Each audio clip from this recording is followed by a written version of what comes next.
이 곡을 다 작곡을 끝냈을 때 하나님의 그 위대하심과 감동과 감격이 그냥 충만했다, 그런 고백을 하는데요. 런던에서 이 핸델의 메시아가 처음 공연될 때 함께 이 찬양을 듣던 많은 사람들이 감동을 했습니다. 감격을 했습니다. 그 당시에 황제가 있었는데 이 할렐루야가 딱 이렇게 찬양되는 그 순간, 그 하나님의 위대하심에 너무 감동되고 감격해서 벌떡 일어났다, 그런 이야기가 있어서 할렐루야를 찬양할 때 다 일어나서 듣는 그런 예가 됐다, 그런 이야기도 있습니다. 이 찬양이라는 것, 이 찬양은요 얼마나 감사한지 몰라요. 찬양은 축복입니다. 그러니까 찬양을 한다는 것은 정말 감사입니다. 찬양하는 사람 다 복된 사람입니다.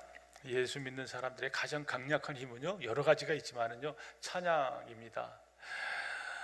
내 영혼이 찬양할 수 있다면 내가 어떤 문제가 있어도, 어떤 고난이 있어도, 어떤 고통이 있어도 괜찮습니다. 왜?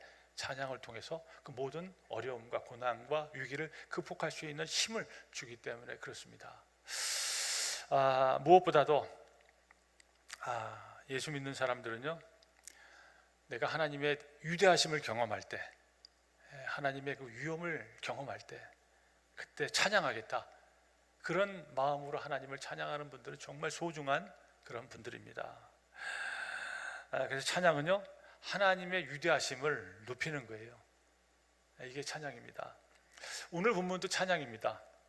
시작이 할렐루야로 시작하고 마지막도 할렐루야 이렇게 시작하는데 1절과 10절 보니까 할렐루야, 내 영혼아 여호와를 찬양하라. 시온아 여호와는 영원히 다스리시고 내 하나님은 대대로 통치하시리로다. 할렐루야. 시작도 할렐루야, 마지막도 할렐루야로 시작하고 있습니다. 할렐루야는 다른 것 아닙니다. 하나님을 찬양하라. 이 세상 사람들이요 그런 얘기, 이 예수 믿지 않는 사람들 예수 믿으면 어떻게 합니까? 손을 들고 할렐루야 그러잖아요. 근데 그분들은 그 의미를 잘 모르더라고요. 그러니까 예수 믿지 않는 사람들도 하나님을 찬양하라 그렇게 이야기해요. 의미는 잘 모르지만. 그러니까 할렐루야는 다른 것도 아니에요. 하나님을 찬양하라, 그 의미를 갖고 있습니다. 이 할렐루야라는 이 말 어떤 의미가 들어가 있냐면요 히브리어로 할렐은요 비추다, 또 빛나다, 그런 뜻을 지니고 있고요. 또 거기에 파생하여 자랑하다, 높이다, 또 그런 의미가 있습니다. 그러니까 우리가 하나님을 찬양할 때 할렐루야 이렇게 부를 때는요 내가 하나님을 높이겠습니다. 내가 하나님을 자랑하겠습니다. 내가 하나님의 빛을 드러내겠습니다. 그런 마음을 가지고 우리가 찬양을 해야 됩니다. 우리가 아침에 일어나면 태양을 보면서 하나님 정말 멋진 분입니다, 하나님의 위엄을 찬양하지 않습니까? 하루 일과를 끝나고 또한 잠자리에 들 때 하늘 별을 보고 달을 보면서 하나님은 정말 반짝이는 별을 만드시고 달을 만드시고 그 하나님의 위엄을 찬양해야 됩니다. 우리가 찬양하는 것, 이 믿음의 사람들은 하나님을 찬양해야 됩니다. 그런 존재를 만드셨어요. 하나님께서요 입술을 만드시고 목소리를 만드시고, 그것은 다른 것 아닙니다. 하나님을 찬양할 수 있게끔 만드셨어요. 그럼 하나님을 왜 찬양해야 될까요? 오늘 본문 6절인데요 우리 6절 말씀을 우리 함께 읽겠습니다. 여호와는 천지와 바다와 그 중에 만물을 지으시며 영원히 진실함을 지키시며 여호와는 천지 바다와 온 만물을 창조하셨다, 그렇게 말씀하고 있습니다. 그러니까 하나님은 온 우주를 만드신 하나님이십니다. 하나님은 빛과 어둠을 나누셨어요. 하나님은 또 해와 달과 별을 만드시고 바다와 육지를 만드시고 짐승을 각 종류대로 만드시고 또 하나님의 형상으로 흙으로 인간을 만드시고 온 우주 만물을 창조하신 분이 바로 하나님이십니다. 하나님이 산도 만드시고 강도 만드시고 바다도 만드시고 또한 들풀도 만드시고 나무도 만드시고 꽃도 만드시고 아름다운 산하도 하나님이 만드셨습니다. 봄, 여름, 가을, 겨울 사계절이 있지 않습니까? 그것도 하나님이 창조하신 거예요. 들의 풀이 나게 하신 것, 저는 들의 풀이 자라나는 거 보면은요 우린 여기 가로수 풀들이 있잖아요, 저절로 자라나더라고요. 어떻게 저절로 자라나요? 그게요 참 신기하잖아요. 하나님이 그렇게 하신 거예요. 아름다운 꽃도 막 피어나는 것, 어떻게 지가 스스로 꽃이 피어날 수 있어요? 하나님이 그렇게 만드신 거예요. 하나님이 바람도 주시고 비도 내려주시고 또한 공기도 주시고 또 온도도 습도도 맞추게 해주시고 그리고 열매를 맺게 하시는 이 모든 역사, 하나님이 다 하신 것입니다. 그래서 모든 역사를 움직이시는 분이 바로 하나님이십니다. 그래서 하나님은 온 우주 만물을 창조하실 뿐만 아니라 모든 우주 만물 하나님이 시간에 움직이게 하시고 역사하시는 분이 바로 하나님임을 알고 그 하나님을 찬양하라. 오늘 성경은 우리에게 말씀하고 있습니다. 아침에 태양이 동쪽에서 떠오릅니다. 그러다가 저녁이 되면은 서쪽으로 이 해가 기우는 것, 이게 하나님의 법칙입니다. 만약 해가 동쪽에서 떠오르다가 다음날 서쪽에서 떠오르면 어떻게 될까요? 이 지구가 10분 늦게 움직이면 어떻게 되는 거예요? 이 지구가 5분 늦게만 움직이면 어떻게 되는 것입니까? 아마 5분 늦게 10분 늦게 가면 아마 충돌이 일어나겠죠. 그럼 멸망하는 거예요. 근데 그런 일은 없습니다. 하나님이 그렇게 만드셨어요. 하나님이 자연 법칙을 그렇게 만드셨다는 것이죠. 하나님은 이 온 우주 만물은 하나님의 법칙에 의해서 움직입니다.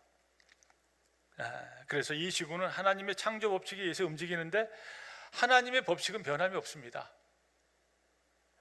하나님의 법칙은요, 이 지구가 하나님이 창조하신 이후에 정말 조금도 변함없이 움직이고 있습니다. 하나님의 법칙은 오래됐다고 해서 녹슬지 않습니다. 하나님의 법칙은요, 세월이 많이 흘렀다고 하나님의 법칙은 변하지 않습니다. 하나님의 법칙은 어제나 오늘이나 내일도 똑같이 움직이게 될 것입니다. 이 지구가 어떤 속도로 움직이시는지 아나요?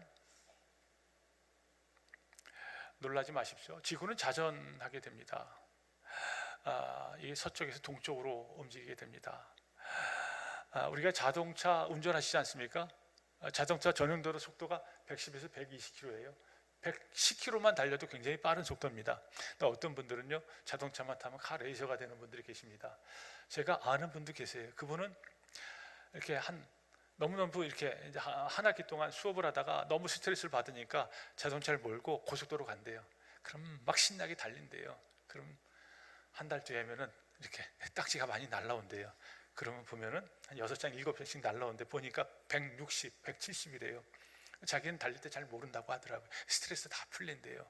근데 옆에 있는 탄 사람은 어떻습니까? 무섭잖아요. 소리도 두렵잖아요. 얼마나 빠른 속도로 지나갑니까? 그래서 옆에 있는 사람은 그냥 그 안전 손잡이 꽉 쥐고 무서워서, 두려워서 그렇습니다. 그 속도가 얼마나 무서운지 몰라요. 그 소리도 그렇습니다. 근데 이 지구는 몇 킬로 달리는 줄 아세요? 1670km. 그러니까 자동차가 200km 달리는 거 8배 속도입니다. 엄청나게 빠르죠. 얼마나 빠른지 몰라요. 근데 느낌이 옵니까? 지구 돌아가는 것 같아요?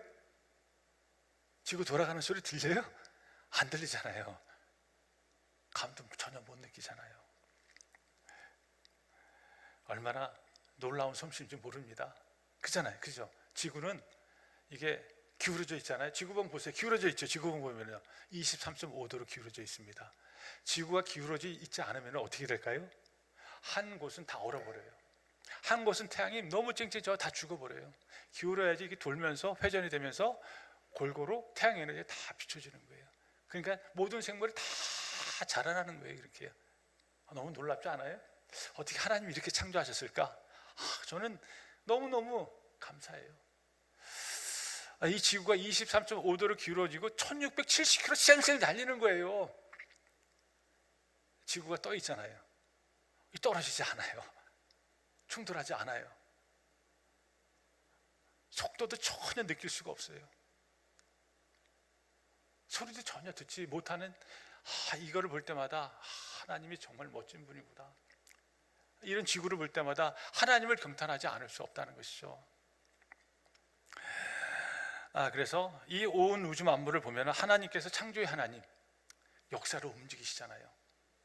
역사를 움직이지 않으면 어떻게 돼요? 들풀이 자라날 수 없죠. 열매도 맺을 수 없죠. 암흑이죠. 멸망입니다. 그러니까 역사를 주관하시는 하나님, 그 하나님을 찬양하라는 것이죠. 그래서 우리는 창조의 하나님을 찬양하라, 역사를 움직이시는 하나님을 찬양하라, 그 하나님만 의지해야 돼요. 근데 인간이 어때요? 그런 지혜가 없어요. 인간이 미련하더라, 아둔하다는 것입니다. 인간이 최고인 줄 알고요. 자연과학이 발달했다고 모든 것을 이 진화론으로 알고 있어. 어쩌다가 생긴 거, 지구는 어쩌다가 생긴 거. 그래서 누굴 믿어요? 인간을 믿는다는 것입니다. 인간이 지혜가 최고라고 인간을 믿는다는 것이죠. 인간이 그렇게 뛰어난가요? 아닙니다. 인간이 어떤 존재인가 알아야 돼요. 우리는 내가 인간에 대해서 알겠다, 산속에 들어서 10년 동안 득도 한다고 해서 인간에 대해서 아나요? 책을 많이 읽는다고 인간에 대해서 아나요? 아니, 몰라요. 책을 많이 읽으면 뭘 알아요? 지혜, 교만한 것만 늘어난다는 것이죠. 하나님과 맞붙으려고 해요. 나 하나님처럼 될 수 있다, 이런 생각을 갖고 있다는 것이죠. 어떻게 해야지 인간이 알아요? 자기 자신이 인간이 어떻게 하면 알 수 있습니까? 하나님 앞에 섰을 때, 하나님 앞에 섰을 때, 그때 비로소 벌거벗은 모습을 섰을 때, 그때 인간이 별것 아니구나 라는 사실을 알게 된다는 것이죠. 인간은 창조자가 아니잖아요. 인간은 스스로 있는 자가 아니지 않습니까? 인간은 하나님께서 흙으로 지은, 코에다가 생기를 불어넣어준 연약한 피조물입니다. 그러니까 인간은 연약한 존재입니다. 먹을 것이 없어요. 얼마나 참을 수 있어요? 먹지 못하면 얼마나 참을 수 있어요? 일주일 참을 수 있습니까? 아우성쳐요. 먹을 거 달라고, 물 달라고, 빵 달라고, 밥 달라고. 병들면 어떻게 됩니까?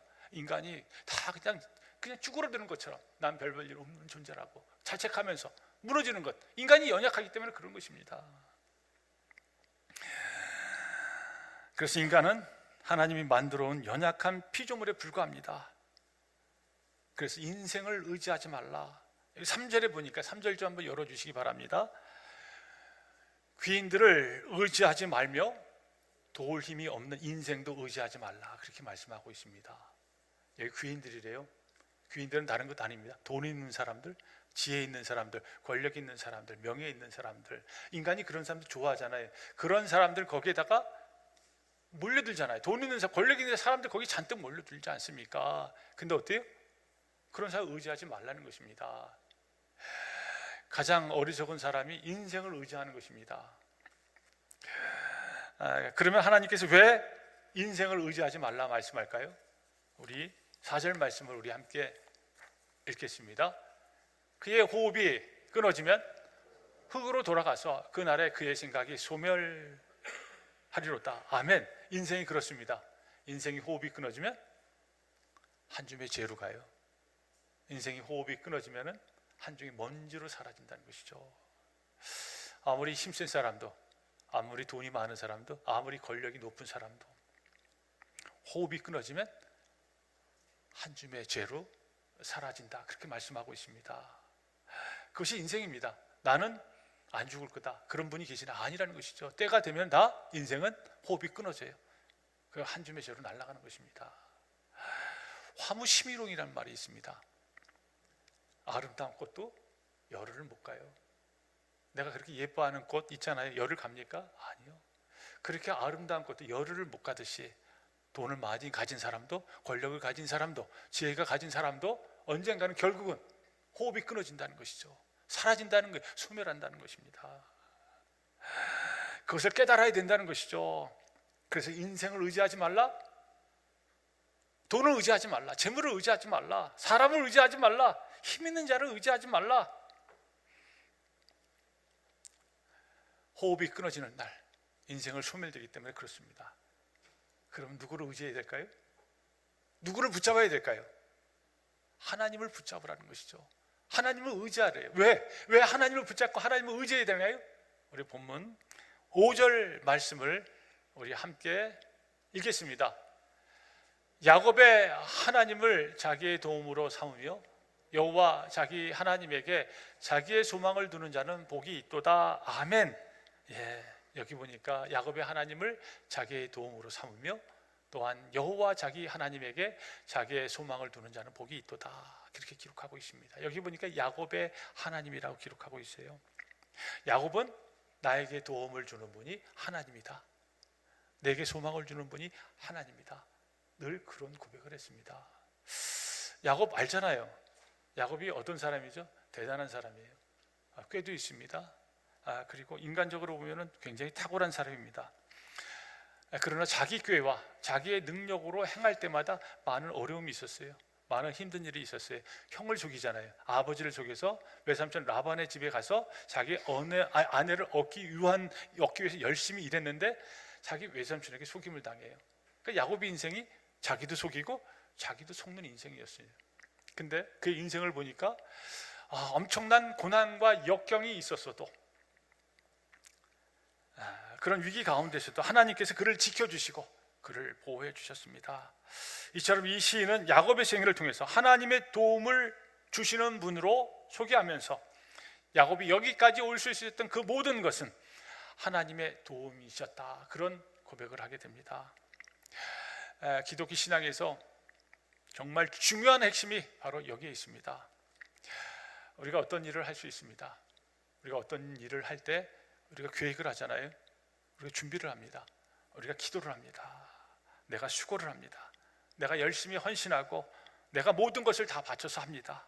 그러나 다시 내 인생을 되돌아보면은 내게 준비할 수 있는 마음을 주신 것도 하나님의 도우심이셨고, 내가 열심히 땀 흘리고 열심히 애쓸 마음 주신 것도 하나님의 도우심이었고, 내가 기도하면서 준비하고 계획했던 건 성취된 것도 하나님의 도우심이었다. 그런 고백하는 사람이 사실 우리 믿음의 성도들이 되어야 합니다. 그래서 우리가 하는 모든 것은 하나님의 도우심이에요. 우리가 어떤 일을 할 때도 하나님의 도우심을 간구해야 됩니다. 내가 계획하고 준비할 때도 하나님의 도우심을 구하세요. 내가 가정에서도 하나님의 도우심을 구하시고, 내가 계획하고 준비할 때 이 모든 것, 공부할 때도, 우리 학생들 있잖아요. 공부할 때도 하나님의 도우심을 간구할 수 있게끔 우리가 자녀들에게도 권면하는 것입니다. 농사 짓는 분들 계시잖아요. 하나님이 비 안 주시면 어떻게 할까요? 공기 안 주면 어떻게 할까요? 시시때 때마다 적당한 온도와 습도, 빛을 안 주면 어떻게 될까요? 그러니까 늘 어때요? 하나님의 도우심을 구하는 것입니다. 사람을 만날 때도 하나님의 도우심을 구하면서 사람을 만나는 것입니다. 교회에서 사역할 때도 하나님의 도우심을 구하면서 사역하는 거예요. 우리가 사업을 합니까? 개인 사업을 합니까? 개인 사업을 할 때도 하나님의 도우심을 구하면서 내게 주어진 모든 일들을 감당해 나가는 것입니다. 그래서 우리가 늘 지나온 시간을 쭉 되돌아보니까 내가 여기까지 올 수 있었던 것이 하나님의 도우심이었네요. 그런 고백할 줄 아는 사람이 진정한 믿음의 사람입니다. 여기 이 시인은 하나님을 자기의 도움으로 삼는 자가 복이 있도다, 그렇게 고백을 하면서요, 또다시 하나님에게 자기의 소망을 두는 자도 복이 있도다. 하나님의 소망을 두는 자, 이 소망이라는 것이 얼마나 귀한지 모릅니다. 이 소망이라는 건 어떤 것이죠? 소망은 내 기대하는 것, 내가 원하는 것, 그것이 바로 소망입니다. 우리에게 소망이 있다는 것은요, 우리의 삶에 원동력을 주는 힘입니다. 이런 말이 있습니다. 인간은 살아있는 한 소망이 있다. 죽으면 소망이 없잖아요. 살아있으니까 소망이 있는 거예요. 살아있으니까 좋은 거예요. 소망이 있는 것이 너무너무 귀한 것입니다. 그런데 우리는 어떤 소망을 갖고 있습니까? 돈 버는 소망, 물질의 소망, 지위가 높은 소망, 내 사업이 확장되는 소망, 그것도 좋습니다. 근데 우리는 예수 믿는 사람들이 어떤 소망이 있어야 될까요? 구원에 대한 소망이 있어야 돼요. 영원한 대한 생명에 대한 소망이 있어야 됩니다. 인간에게는 영원한 소망이 없습니다. 영원한 그 소망의 대상자가 없습니다. 인간은 사랑하는 존재이기 때문에 그렇습니다. 오직 이 영원에 대한 소망은 누구에게 있습니까? 하나님에게만 있습니다. 하나님에게만 영원한 소망이 있습니다. 그래서 우리가 예수 믿는 기쁨이 거기에 있습니다. 우리 예수 믿잖아요. 예수를 왜 믿죠? 한번 질문을 던져야 돼요. 우리 예수를 왜 믿습니까? 내가 무지해서 예수를 믿나요? 내가 알지 못해서 예수를 믿나요? 내가 믿을 것이 없어서 세상에서 그냥 어쩌다가 예수 믿나요? 우리 자연 이치 다 알잖아요. 자연 이치 다 알잖아요. 우리는 자연 이치를 몰라서 예수 믿는 것이 아닙니다. 예수 믿으면은요, 영원한 생명이 예수님에게 있기 때문에 예수를 믿는 것입니다. 예수 믿으면 예수님께서 우리의 죄를 다 짊어지시고 십자가에 죽으시고 부활하셨기에 우리에게 부활에 대한 소망이 있기 때문에 우리가 예수를 믿는 겁니다. 그래서 오늘 이 시인은 우리의 인생을 구원으로 인도하시는 분이 하나님이시다. 우리에게 힘을 주시고 능력을 주시고 도움을 주시는 분이 하나님이시다. 그래서 우리의 소망이시고 우리의 도움이신 하나님을 어찌 내가 찬양하지 않을 수 없을까? 그래서 하나님을 찬양하라, 그렇게 고백을 하고 있습니다. 우리가 찬양을 할까요? 네, 우리 한번 찬양하겠습니다. 나의 힘이 되신 하나님, 나의 소망이 되신 하나님, 나의 능력을 주신 하나님을 내가 찬양하리라. 우리는 이 땅에 태어나게 한 것은 하나님을 찬양하기 위해서 내게 생명을 주셨다는 사실을 다시 한번 기억하시기 바랍니다. 그래서 하늘을 만드신 하나님, 땅을 만드신 하나님, 온 우주 생물을 만드신 하나님, 내가 하나님을 찬양하겠습니다. 내 호흡이 있는 동안 평생 하나님을 찬양하겠다고 고백하면서 늘 살아있는 동안 하나님의 위엄을 찬양하시는 복된 성도님들 다 되시기를 주님의 이름으로 축원드립니다. 하나님 아버지,